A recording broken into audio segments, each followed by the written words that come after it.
y'all, this is Bridget from Tanglewood Nature Center, and today we are exploring the vernal pool. So today we're going to get a little muddy. I'm probably going to get wetter than I meant to, but we are going to have a great time exploring. Hi, wood frog!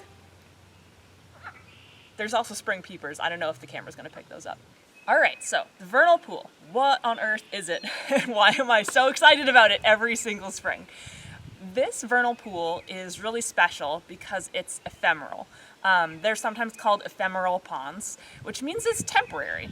This is not wet all year round. This is a temporary wetland in a shallow depression in the earth that collects water, collects snowmelt and runoff, spring rain, which we've got a lot of right now. That water collects for the spring and maybe early parts of summer. But as summer gets drier and the temperature increases in this area, that water starts to evaporate. And so by midsummer, this will be, instead of just a shallow depression with a little bit of water, it will be baked. It will be entirely dry. That is a huge advantage for our amphibians. But if you're a fish and the water around you starts to evaporate, that's a whole different story, right? You're toast. So there are no fish in the vernal pool because of its ephemeral or temporary nature. And fish are a huge predator of those amphibian eggs. So without the fish to gobble them up, our frogs, toads, newts, and salamanders, everybody that goes through that little tadpole stage, their numbers are dramatically increased. Just a lot more of them survive at the end of the season. Which is great. They do prey on each other too. I mean, tadpoles will eat other tadpoles. There's some cannibalism going on there. There's certainly insects and macroinvertebrates that will eat the tadpoles and the jelly little eggs. So it's not easy peasy lemon squeezy in the vernal pool, but it's a lot easier than the big pond.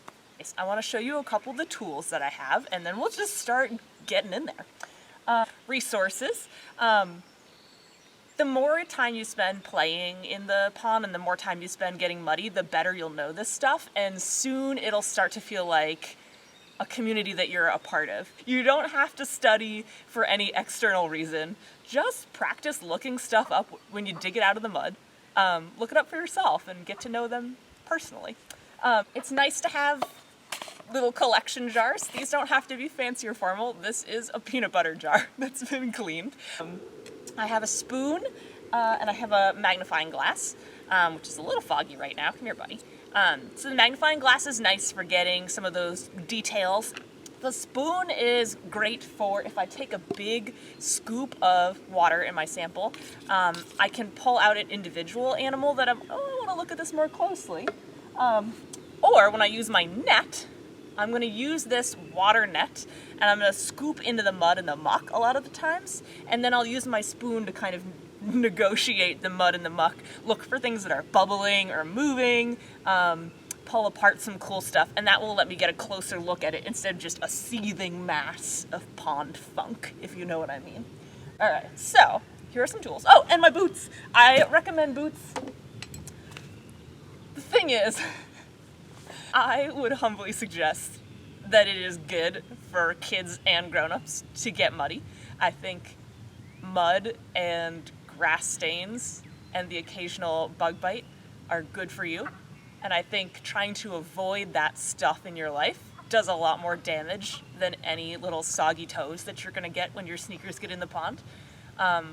It's important for us to be a part of a bigger community, and part of that is experiencing it by getting wet and muddy and throwing your arms in the pond up to your elbows sometimes to get that frog. That's great. That's really good for you. You do want to be respectful because this is not just somebody's home, but it's a lot of people's homes. All right. So with all of that, we've got our tools, we've got some common sense. We are ready to get into this pond.